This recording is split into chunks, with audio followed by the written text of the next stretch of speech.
Bonjour à tous, je m'appelle Sarah El Mahi, je suis Deputy Director de CID Maroc et je vous remercie d'avoir répondu présent à cet événement qui s'inscrit dans le cadre de la conférence UFM Women for Mediterranean pour cette édition 2020 où nous allons découvrir ensemble l'histoire d'une femme marocaine leader.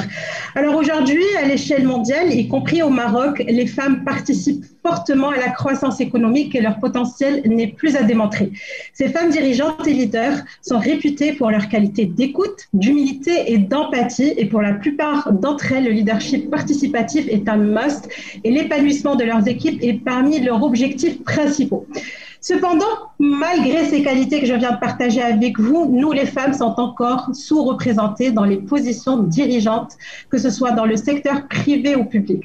Nous allons donc ensemble aujourd'hui découvrir l'histoire d'une femme marocaine leader qui partagera avec nous son parcours et ses challenges. Et je vous invite donc tout au long de cette session de partager avec nous vos tweets, vos posts en utilisant le hashtag affiché sur vos écrans.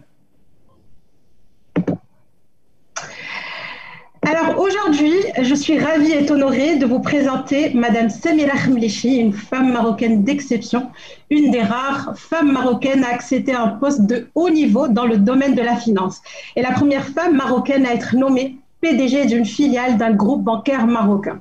Après son parcours académique en France, Madame Khemlichi revient au Maroc et commence son parcours professionnel en tant que chargée de fonds de commerce, puis directrice d'agence bancaire. Ensuite, elle enchaîne plusieurs postes à responsabilité dans différents départements, notamment les RH et le marketing. Aujourd'hui, elle est PDG de Wafa Cash, filiale d'Attijari Wafa Bank et premier établissement de paiement à avoir obtenu un agrément de Banque Al Maghreb pour se lancer dans le paiement mobile. Madame Samira Khemlichi, je vous remercie d'avoir répondu à notre invitation et pour commencer, racontez-nous comment vous en êtes arrivée là. Écoutez, merci beaucoup pour l'invitation et je suis très heureuse et honorée de parler au nom de la femme marocaine. Leader peut-être pas, mais en tous les cas au nom de la femme marocaine et de ce que nous faisons dans notre pays et de ce que nous avons encore à faire dans notre pays, parce qu'en réalité il y a énormément de choses encore à faire, comme tu l'as dit Sarah, et il est important qu'on se donne la main tous ensemble, hommes et femmes d'ailleurs, pour qu'on fasse avancer les choses. Alors pour ce qui me concerne, comme tu l'as dit, j'ai démarré j'ai démarré dans le secteur bancaire et j'ai fait toute ma carrière dans le secteur bancaire. J'ai eu 2 employeurs en tout et pour tout, pour te dire que je j'ai pas beaucoup changé, hein. C'est pas un petit peu la volatilité actuelle que nous voyons sur le marché, mais en même temps, et c'est ce qui peut-être m'a retenu, c'est que j'ai fait énormément de choses et j'ai appris énormément de choses et j'ai eu différentes responsabilités. Je n'avais pas besoin de changer d'employeur pour changer de métier. Et ça, c'est quand même la force du service de la banque, parce qu'au sein de la banque, bon ben, bien sûr, on rentre, il faut d'abord apprendre le métier de la banque. Et donc, le métier de la banque, c'est le commercial, c'est d'être face à un client, c'est d'être confronté à un client, c'est de répondre aux besoins d'un client et de surtout se sentir épanoui dans ce travail face à ce client. Et une fois qu'on a fait ce travail d'être dans une approche commerciale, ben après, c'est très intéressant de se dire, ben, je peux faire autre chose à la banque. Parce que la banque, c'est pas que du commercial, hein. La banque, c'est, comme tu l'as dit, c'est du RH, c'est du marketing, c'est de la com, c'est de l'informatique, c'est de l'organisation. Donc, franchement, c'était très intéressant pour moi de selon mes, je dirais, mes envies et je dirais un peu la volonté de l'employeur aussi, de pouvoir faire des choses différentes. Et ça m'a mené, même si je suis pas du tout diplômée en RH, à faire de la RH, comme ça m'a mené à faire de l'organisation un peu, du marketing stratégique. Donc vraiment, je me suis mise dans une logique d'évolution et c'est ce qui a fait que ben aujourd'hui, je dirige un établissement financier et j'en suis la PDG. Donc, il y a eu beaucoup de choses, mais il y a aussi beaucoup de bonne volonté, beaucoup de, je dirais, il y avait de l'ambition, c'est certain, et il y avait aussi de l'encouragement, parce que je ne pouvais pas avancer toute seule, hein, de toutes les manières. La première personne, je dirais, qui m'a encouragée, c'est d'abord mon père, hein, parce que c'est lui qui m'a permis de faire mes études, d'aller à l'étranger. Il y a quelques années encore, c'était un peu plus compliqué pour une femme d'aller faire ses études à l'étranger, de faire mes études là-bas. Il m'a jamais obligée à revenir au Maroc. c'est volontairement et moi-même qui ai décidé, une fois mon diplôme obtenu, de revenir au pays, alors qu'à l'époque, on était recherchés et on nous demandait, on nous priait de rester sur place. Mais j'ai été parmi ceux qui ont décidé de revenir au Maroc et je le regrette pas du tout. Donc, pour te dire que vraiment, c'était intéressant. Et après, la vie vous fait rencontrer des gens qui vous permettent d'apprendre la vie et surtout de nourrir une volonté, de pouvoir réussir et de pouvoir montrer que autant la femme que l'homme, nous sommes égaux face à l'évolution. Il faut juste qu'on nous donne les mêmes moyens et qu'on puisse avancer tous ensemble. Je pense que si je devais résumer, c'est vraiment sur ça que je m'arrêterais. Merci beaucoup, Madame Samira. Et aujourd'hui, est-ce que vous pensez en 2020, il est toujours difficile pour les femmes d'occuper des responsabilités ou des positions à haute responsabilité? Certainement. Certainement. Moi, je pense que oui, parce que quand on voit les chiffres ne sont toujours pas bons. Hein, donc, ça veut dire que quelque part, on n'a pas encore trouvé la bonne clé pour ouvrir la bonne porte. Mais en même temps, moi, je me dis... c'est partagé un petit peu aussi, parce que nous, en tant que femmes, souvent, on n'est pas on manque un peu de confiance. Et donc, ce manque de confiance fait que, il y a des moments où on ne se sent pas légitime pour prendre une responsabilité. Moi, si j'avais vraiment quelque chose à dire, c'est il faut qu'on comprenne que nous avons autant de légitimité que les messieurs à pouvoir avoir et à obtenir des postes. Maintenant, je vous assure, une femme, pour qu'elle puisse accepter un poste de responsabilité, il faut qu'elle le maîtrise, allez, je vais être gentille, à 80% au moins. Sinon, elle va dire, ouais, mais je vais pas pouvoir, je vais avoir des problèmes, je ne sais pas trop quoi. Alors qu'un jeune homme, même s'il est à 20 ou 25% des compétences de ce poste, il va dire, oui, je prends. Parce qu'on l'a éduqué de cette manière à prendre des choses. Alors que, la femme, c'est un peu plus compliqué dans nos environnements. D'ailleurs, souvent, je donne cet exemple. Un enfant, dès le départ, en réalité, on l'oriente. Et malheureusement, dans notre environnement, on n'oriente pas la femme comme on devrait. En tous les cas, il faut qu'on améliore les choses. Pourquoi? Je vous donne l'exemple vraiment simple. C'est que quand un petit garçon a un an et demi, le premier cadeau qu'on va lui offrir ou jouet qu'on va lui offrir, c'est un ballon. Ce ballon, il en fait quoi? Il va chercher quelqu'un avec qui jouer, parce qu'il ne pourra pas jouer tout seul. Et donc son networking, il va le démarrer dès qu'il est sur ses deux pieds. Une jeune fille ou une petite fille, quand on lui fait un cadeau, son premier cadeau en général c'est une poupée. Une poupée, elle joue avec. Elle n'a pas besoin d'avoir quelqu'un d'autre pour jouer avec elle. Et donc, automatiquement, elle va démarrer bien plus tard son networking. Quand un petit garçon démarre à l'âge d'1 an ou d'1 an et demi, 2 ans, elle, peut-être qu'elle va le démarrer quand elle ira à l'école. Donc, vous voyez, le gap, on l'a créé dès le départ. Et c'est à nous, maman, aussi, d'offrir des poupées à nos garçons et peut-être des ballons à nos filles pour leur permettre juste de retrouver un équilibre et qu'on puisse ensemble faire que nos pays évoluent réellement et qu'on puisse être des contributeurs et des développeurs de notre pays, tant dans le développement économique que social et sociétal. Absolument. Et donc, avant de peut-être passer à ma troisième question, j'invite en tout cas l'audience à partager avec nous leurs questions dans le chat. Nous serons ravis de les traiter à la fin de ces discussions. Alors effectivement, Mme Khemnechi, vous avez bien dit, aujourd'hui, une femme elle a besoin de développer son network depuis son très jeune âge. Et du coup, selon vous, aujourd'hui, quelles seraient les caractéristiques d'une femme leader? Y a-t-il des caractéristiques spécifiques à une femme leader? Je pense qu'en dehors de la compétence technique, c'est des caractéristiques humaines et notamment l'empathie. Et c'est les seules peut-être différences qu'elle peut avoir avec un leader homme. Je ne suis pas très fan du terme leadership féminin parce que pour moi, le leadership, on l'a ou on l'a pas, qu'on soit un homme ou une femme.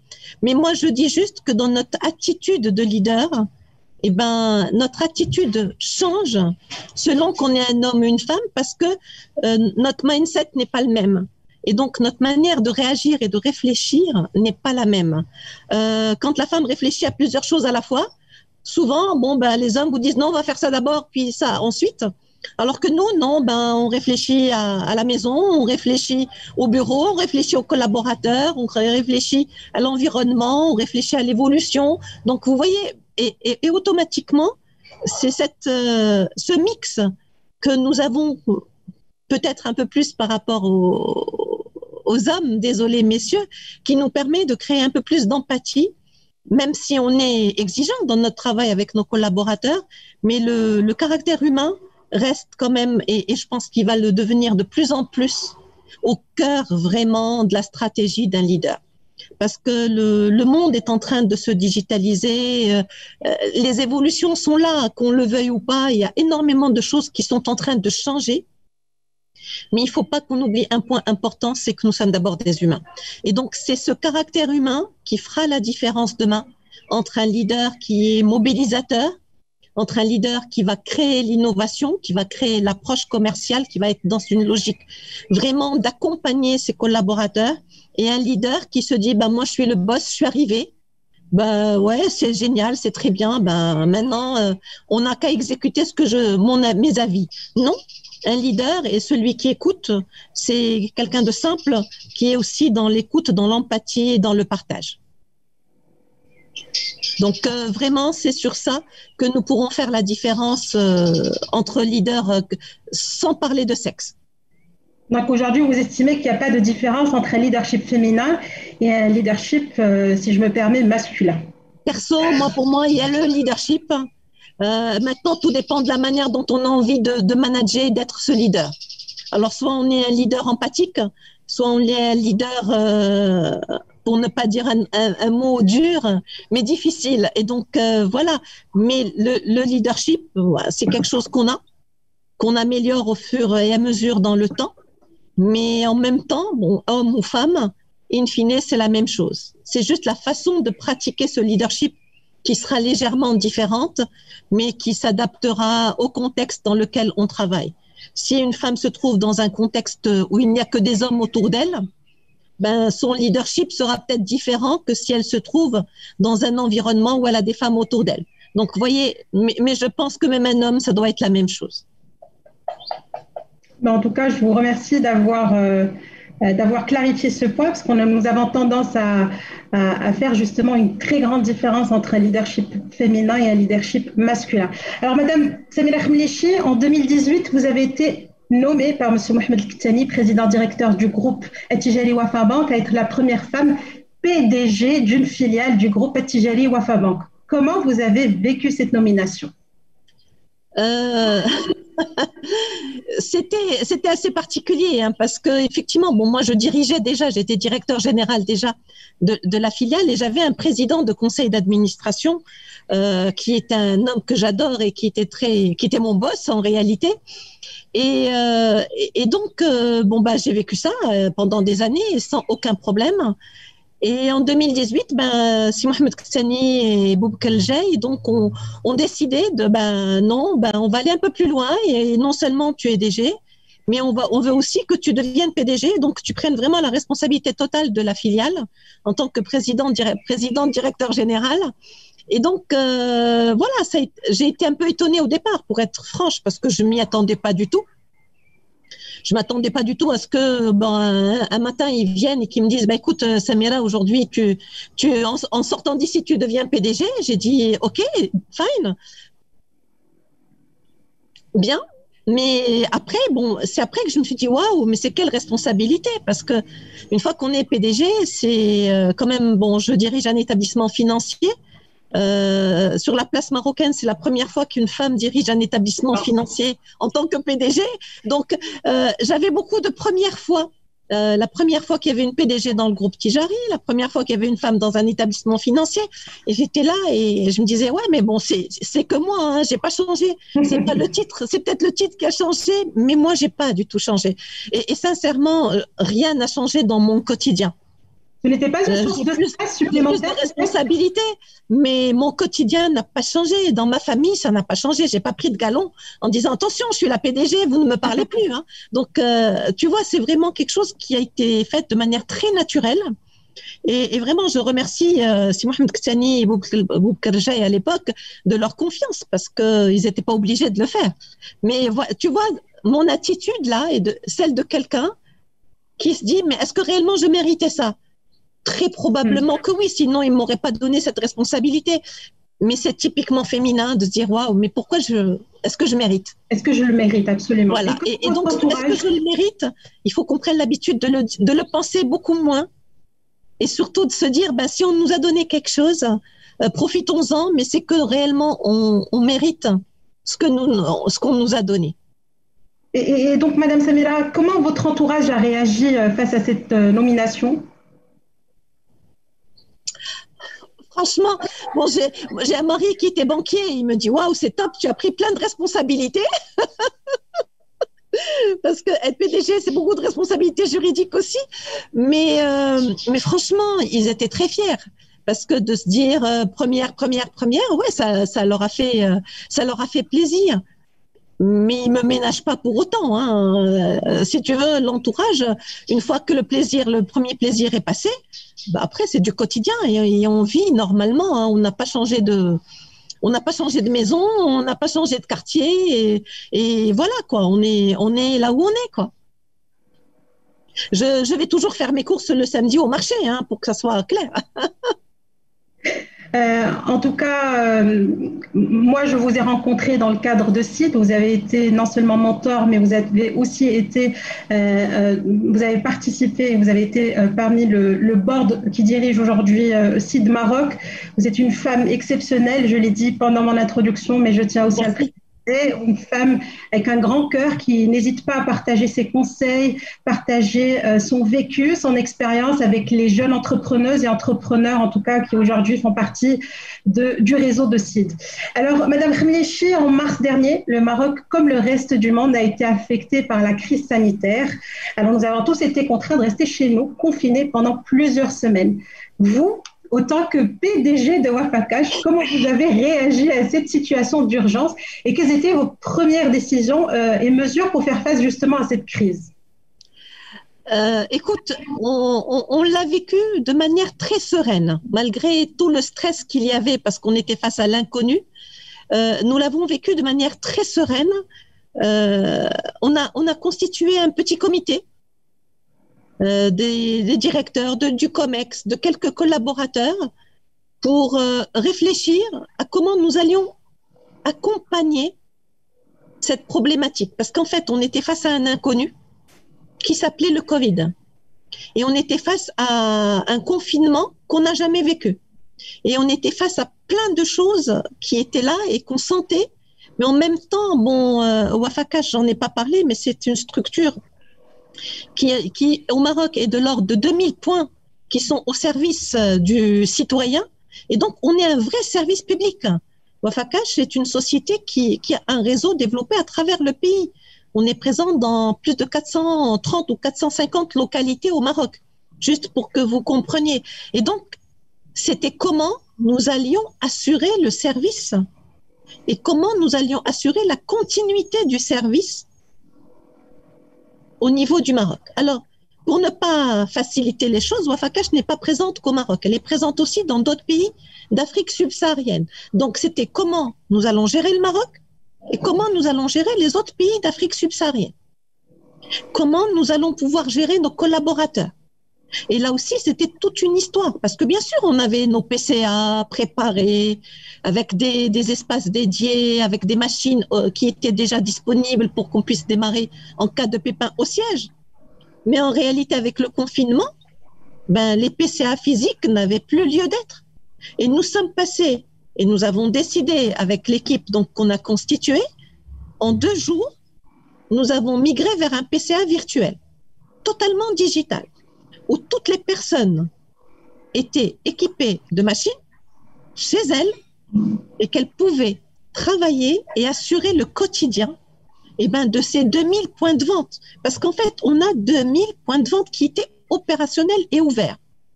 Et donc, être ouvert, c'est assurer que le système d'information fonctionne, c'est s'assurer que les fonds, donc la monnaie, était disponible dans les points de vente, mais c'est surtout s'assurer de la sécurité des collaborateurs.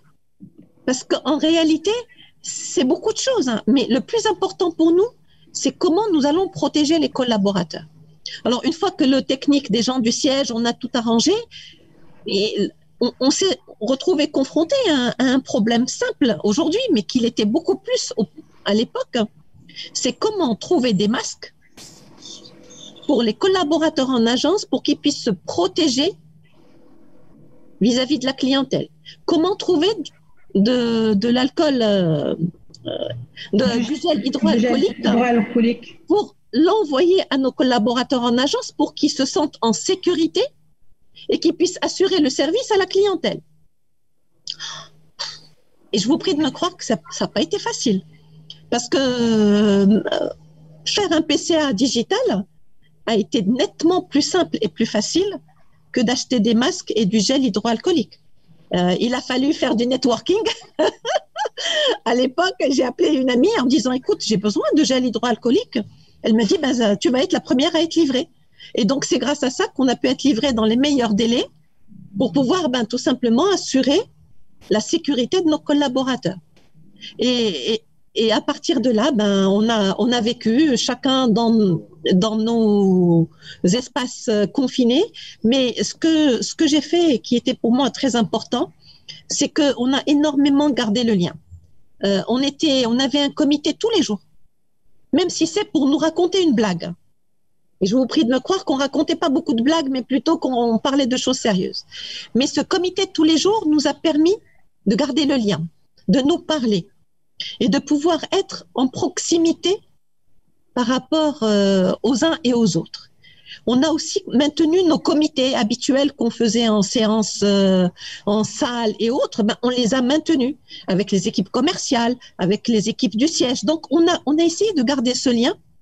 Et la com interne est montée au créneau. Et donc, on est rentré dans une logique d'accompagnement, santé et sécurité.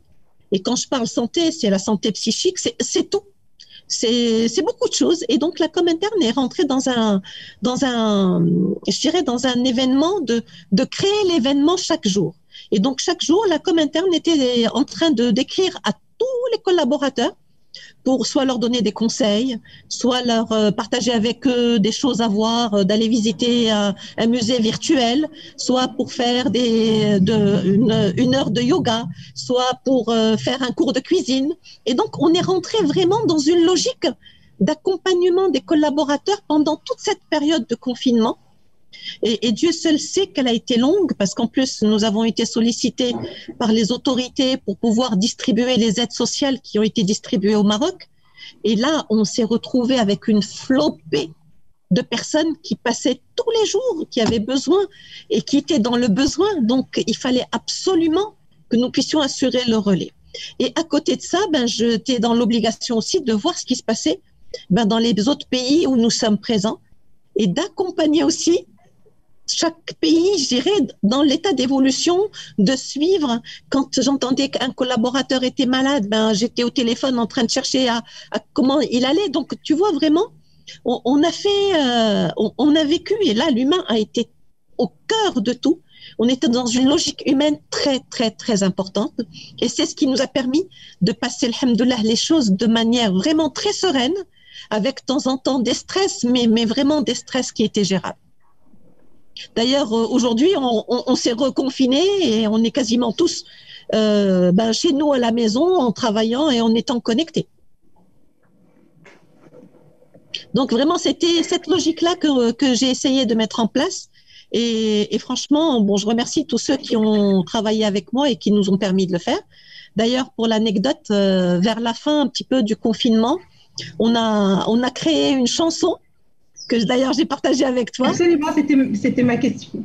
Voilà, et donc on a créé une chanson pour les collaborateurs qui ont travaillé en agence. Et c'était juste pour leur dire merci pour ce que vous avez fait. Et si quand on voyait les gens parler de héros, vous avez été nos héros, parce qu'en réalité, c'est grâce à vous qu'on a pu assurer la continuité de notre activité. Parce que le technicien, c'est super beau, mais s'il n'y a pas un commercial en frontal avec un client, ben, on n'a rien fait en réalité. On ne pourra rien faire. Donc, franchement, on était dans cette logique-là et alhamdoulilah, ben, ça s'est bien passé. Mais en tout cas, j'ai vu la vidéo, j'étais en tout cas très moi-même émue de voir justement tous ces collaborateurs de Wafa Cash qui remerciaient les différents collaborateurs qui étaient présents pendant cette situation de crise, pendant la pandémie, alors qu'on était tous confinés chez nous. Et qu'on avait peur en plus. Absolument, absolument, et qui étaient là justement à servir votre clientèle pendant justement cette crise sanitaire. Alors, Madame Samira, quels seraient, je dirais, vos conseils ou quels seraient peut-être des devices que vous allez partager avec les entrepreneuses et les managers qui, elles, aujourd'hui, dirigent des entreprises pour justement faire face à cette situation de crise actuelle? Tu sais, moi, je pense que quand on est chef d'entreprise, le premier souhait, c'est de réussir ce que nous entreprenons.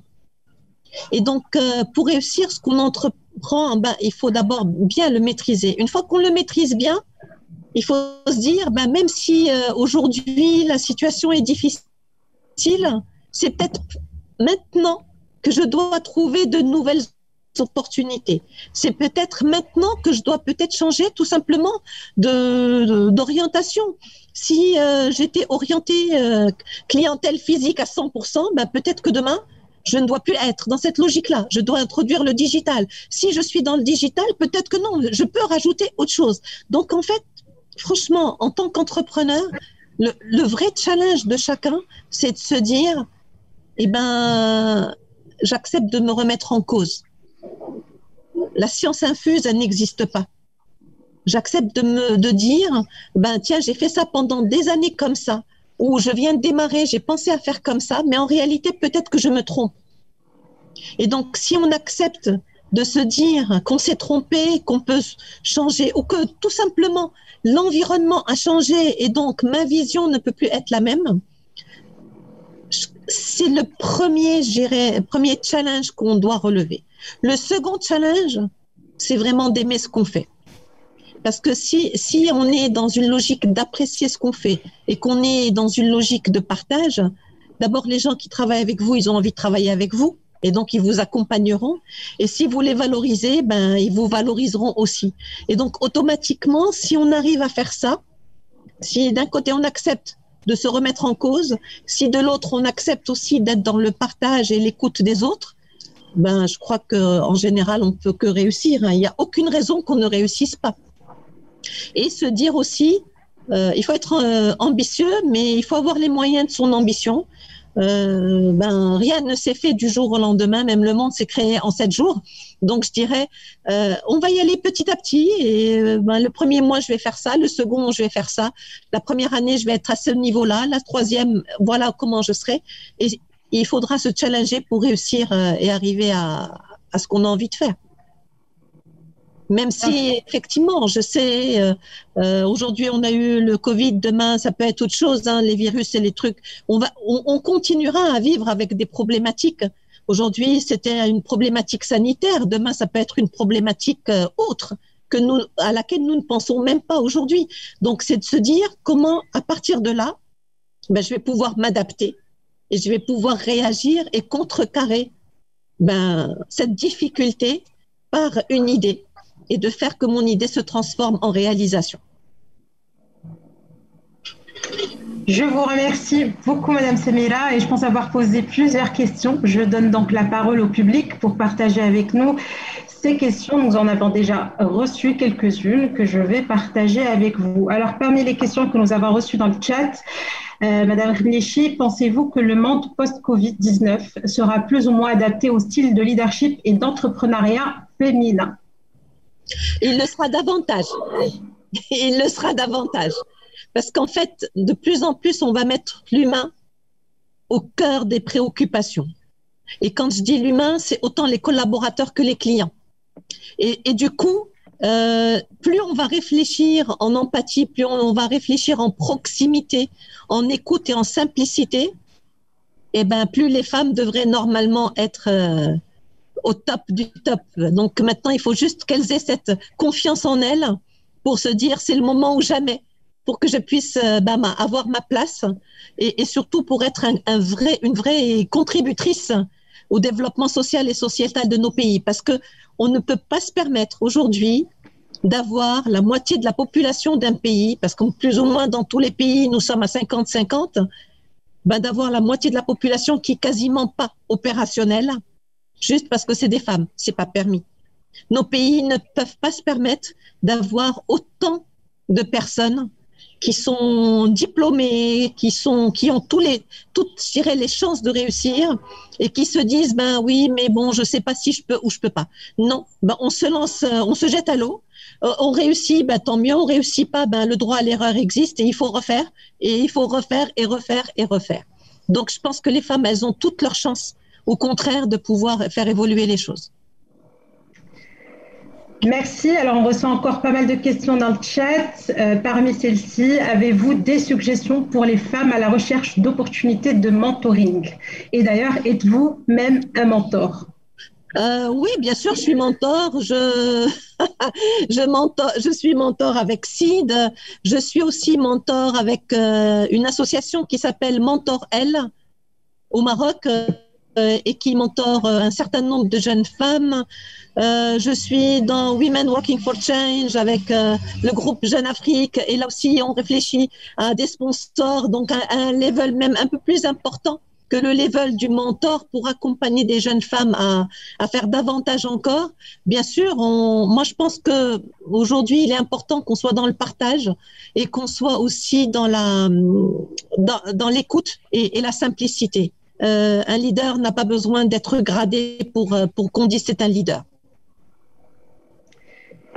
Merci en tout cas pour cette réponse. Et si vous êtes à la recherche de mentoring, et justement pour être mentoré par Madame Samira Khmelechi, n'hésitez pas à consulter Sid Maroc sur les réseaux sociaux et à me consulter moi-même. Alors, Madame Samira, il y a d'autres questions aussi qui arrivent dans le chat. Parmi celles-ci, est-ce que vous pensez que c'est toujours pertinent en 2020 de célébrer la journée de la femme? Je la déteste, cette journée. Pour être franche avec vous, je suis l'une des rares et je vais vous dire quelque chose. Dans mes équipes, on est quasiment globalement, on doit être à 47-53 hommes-femmes. Donc, les femmes sont à 47%, les hommes à 53%. Et malgré tout, je n'offre rien et je dis, parce que pour moi, la journée de la femme, c'est pas une journée de fête, c'est une journée où c'était juste pour obtenir ses droits. Et donc, fêter la femme, il faut la fêter tous les jours. D'ailleurs, pour l'anecdote, au Maroc, je leur dis, on a la semaine du cheval et la journée de la femme. Donc, je ne fête pas de journée de femme. Je vais d'un principe simple, c'est que tous les jours de l'année, c'est des jours de la femme. C'est noté. Et donc, encore une fois, le leadership féminin en force. Et donc, aujourd'hui, le leadership africain et marocain qu'on tient aujourd'hui à préciser et à partager avec vous tous. En attendant vos questions dans le chat, il y a une question qui est autour de la valeur. Le leadership se construit autour des valeurs. Quelles sont les vôtres? Quelles sont les miennes? Je serais un but de ma personne si je voulais donner. Mais franchement, moi, j'ai toujours été quelqu'un de très simple. Beaucoup de respect. Beaucoup de franchise et de transparence parce que c'est comme ça que j'ai été éduquée et donc je pouvais pas faire autrement et franchement les valeurs partage, les valeurs écoute, la valeur disponibilité, pour moi c'est des valeurs très importantes pour quelqu'un qui a envie d'aider et de se faire aider. Et donc comment vous imaginez qu'on pourrait aujourd'hui former les femmes leaders de demain? En se basant sur ces valeurs, bien entendu. Il faut qu'elles les pratiquent au quotidien et qu'elles en soient convaincues. Parce que si elles sont convaincues de ces valeurs-là, elles vont les pratiquer au quotidien, même sans s'en apercevoir. Et donc, si elles arrivent à le faire, elles les auraient, ça y est, c'est fait. Et vous pensez que c'est un exercice facile aujourd'hui pour la femme? Non, du tout, parce que c'est une vraie discipline. C'est une vraie discipline de pouvoir s'obliger à des valeurs, parce qu'il y a des moments où on n'est pas obligé de le faire. Est-ce que vous pensez que c'est difficile pour la femme de façon générale ou surtout encore plus pour la femme africaine? Pour la femme de façon générale, je pense. Maintenant, vous savez, globalement, quand on voit la femme africaine, quand on voit les femmes en Afrique subsaharienne, quand on voit les Nigérianes, quand on voit les Ivoiriennes, quand on voit les Sénégalaises ou autres, mais je suis désolée, c'est de très très beaux modèles de femmes et d'expérience et de réussite à travers le monde. Donc, nous n'avons rien à envier aux autres continents. Nous avons tout ce qu'il faut dans notre continent. Il faut juste qu'on se donne davantage de confiance pour se dire on a autant le droit que les hommes à avoir des choses. Mais franchement, j'ai eu l'occasion et le plaisir de rencontrer énormément d'Africaines. Moi, je vous assure qu'elles sont au top du top. Est-ce qu'il y en a quelques-unes qui vous ont marqué? Oh, il y en a pas mal, mais je ne vais pas citer leur nom pour ne pas faire de jalouses. Mais honnêtement, il y en a beaucoup. Franchement, il y en a beaucoup. Et ce qui est très intéressant, c'est qu'il y a des jeunes, il y a des moins jeunes. Il y a des jeunes marocaines aussi qui sont brillantes. Hein. Moi, j'ai rencontré dernièrement, d'ailleurs via en vidéo comme ça, une jeune femme qui vit aux États-Unis. Je me suis dit, top, cette jeune Marocaine, il faut qu'elle rentre dans son pays. Donc, tu vois, franchement, moi, je dis, il y a énormément de très belles capacités. Il y a énormément de très, très beaux profils. Maintenant, il faut qu'on les mette en avant et qu'on accepte de les mettre en avant. Et là, le rôle de l'homme est très important parce qu'il doit accepter de partager un peu la scène. Il ne peut pas se permettre, aujourd'hui, on ne peut pas se permettre de laisser la scène libre uniquement à un genre au lieu de l'avoir pour les deux genres.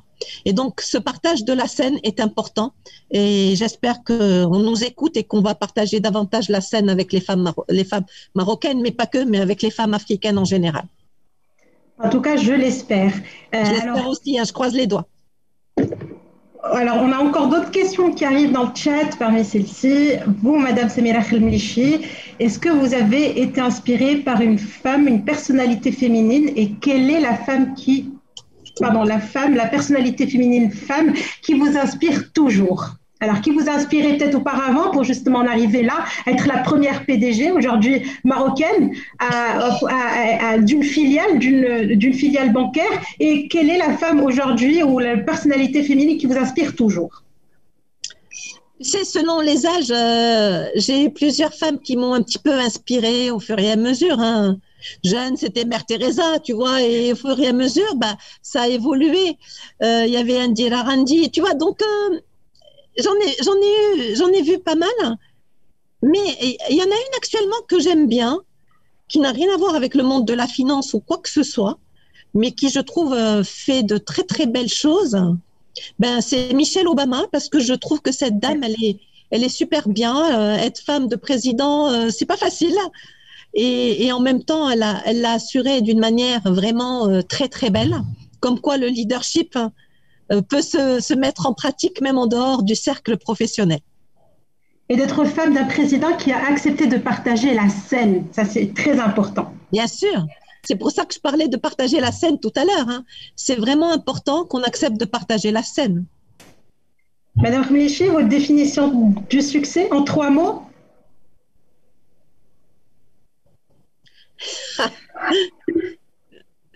Je dirais confiance, confiance, confiance. Parce que le succès, sans la confiance, il n'y en a pas.